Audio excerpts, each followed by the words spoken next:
Hey guys, welcome back. So today we're out at the range to talk about a machine pistol. Very interesting little handgun. It's not all that common in the United States. It comes to us from Mexico. And before 1971, Mexicans could own fully automatic machine pistols like this Trejo.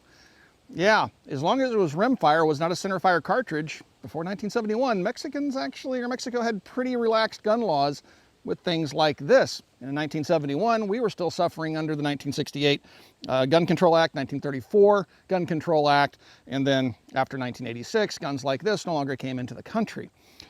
But this company is out of business. It's called the Trejo Model 1. It is chambered in rimfire, 22 long rifle, and it's a very cool piece of firearms history. Sadly, the company is gone because laws in Mexico and the United States pretty much killed their business.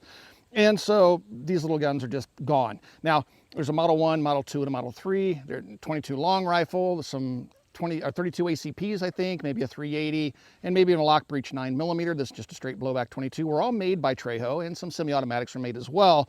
But again, the company's now long gone. But let's take a closer look at this little Trejo. It does come to us from our friends over at Gunspot. They sent this to us so we could do a video, and it's just a really cool piece of history. So again, thanks to Gunspot for trusting us to do a video with this really rare, kind of cool collectible handgun. Let's take a closer look at the Trejo.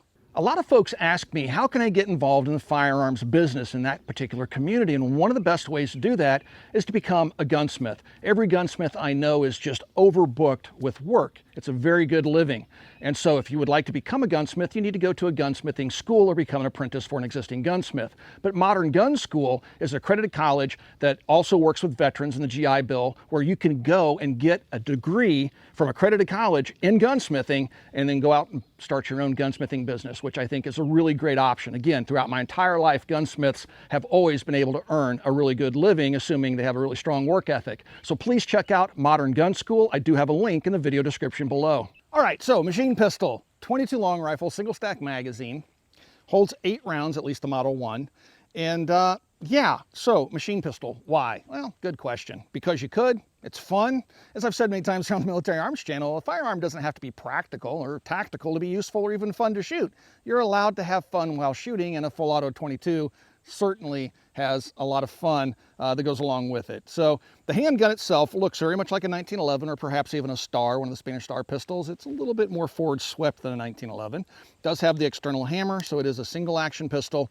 It has controls on it here, so this will be your safety. That will put the weapon on safe. This will put it on fire. On the other side is a similar lever, and this one, when it's down, is in semi-automatic, and when it's up, it's in fully automatic mode. All right, so very simple controls, nice steel with blued finish, so it's kind of old school in its manufacturing techniques. Nice machining on it, looks to be like a really, really nice little gun.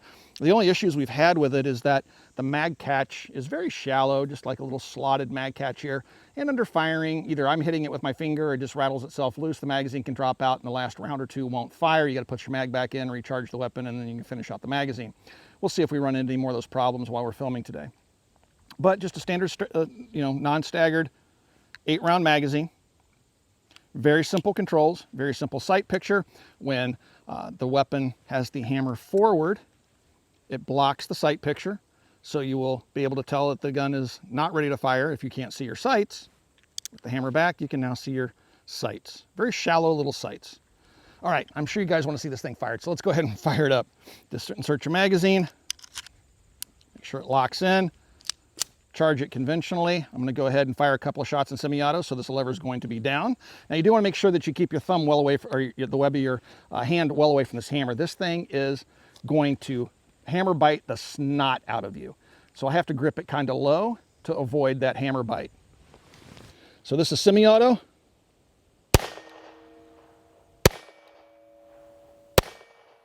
Gotta make sure that magazine is, it just dropped out right there, so I just clicked it back in. Make sure we got, nope, didn't pick up a round. All right, now I'm gonna switch it over to full auto, make sure that magazine's in. And once again, that magazine just dropped down a little bit. Push it back in. And it'll lock open on the last shot fired. So it has 2 magazines in the box with it, and both of them are doing the exact same thing with the magazine falling out while we're shooting it. But a lot of fun, very interesting little pistol. Now, what are these things worth? I've seen estimates anywhere from $5,000 to $40,000 on the machine gun market. You just never know. It's basically whatever somebody's willing to pay for it. And so there's no real set value on collectibles like this. Just know that machine guns in the United States, anything that's transferable, and this is, it's actually in our possession on a Form 3 right now.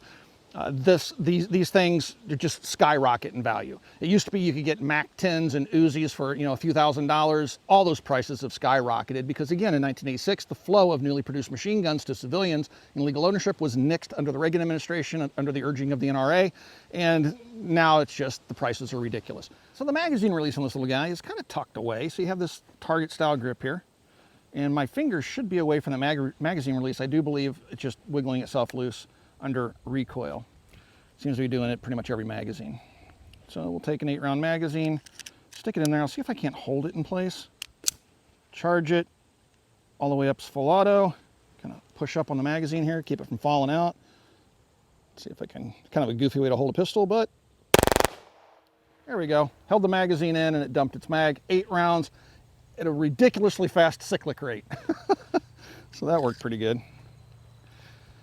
Seems like all of its little problems might be related to the magazine coming loose. It's an old gun. Hold that magazine in again. Oh no, the magazine didn't do it. Looks like it didn't fire around, so go ahead and drop that mag out. Probably a light primer strike. It hit it, but just not quite enough to set it off. And that's kind of the problem with 22 rimfire, guys. If you want to carry a pistol like this for self-defense, rimfire is just not a good choice. There's higher quality rimfire ammo out there like CCI and stuff, but still, I just simply would not trust a 22 rimfire to my self-defense needs. I'd center fire something. 32 ACP is about as small as I would go. And finished out the magazine. No recoil. I mean, of course it's 22 long rifle. You just feel something moving in your hand, but you can pretty much keep it on target. Very interesting little gun. Very interesting little gun. I'm sure that, you didn't see that magazine's loose again. I just fired off those last 4 rounds or so. Magazine always comes loose. And what's weird is you can't push it out, so it's definitely happening under recoil. But probably just a gunsmith to get in there and touch up on something, and it'd probably lock a little bit more positively into the receiver there, the magazine that is. All right, let's see if we can get some slow motion footage of this thing.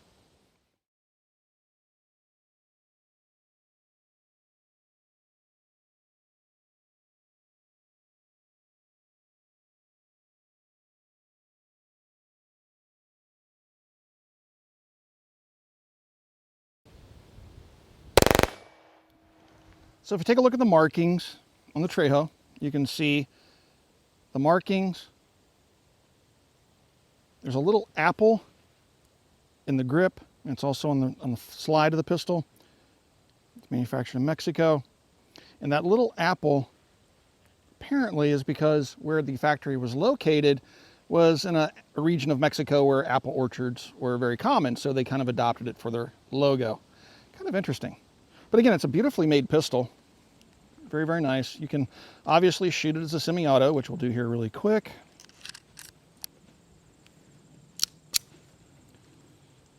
Put that selector lever down.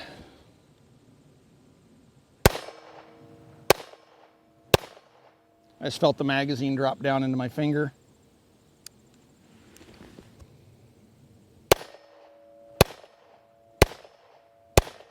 Just felt it again.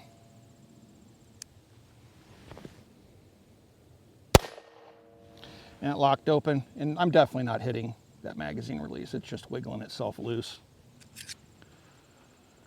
Got one more mag in here. So it has a slide release over there. We'll go ahead and flip it to full auto, and I'll keep some upward pressure on that little magazine, see if we can keep this thing cycling. Oh, goofy. Anyway, cool little pistol. Again, I want to thank the folks over at Gunspot for sending it over to us so we could do today's video. If you have any questions about the Trejo, you can ask those questions down below. I don't know a whole lot of history on it. Did a quick Google search to find out a little bit more information about the company and the era that it came from, and I've conveyed all that information in today's video. But again, questions down below. If you'd like to support us here at the Military Arms channel, the best way to do that is become part of our Patreon family. You'll get early access to videos like this one, direct access to me. I answer all private communications. There's a link to Patreon in the video description below. Right here on YouTube, you got the thanks and support button underneath the video player you're watching right now. mash either one of those buttons. You can help support us right here on YouTube in the age of demonetization. You can also swing by, check out Copper Custom. Thank you for 16 years of support, and we'll talk to you guys soon.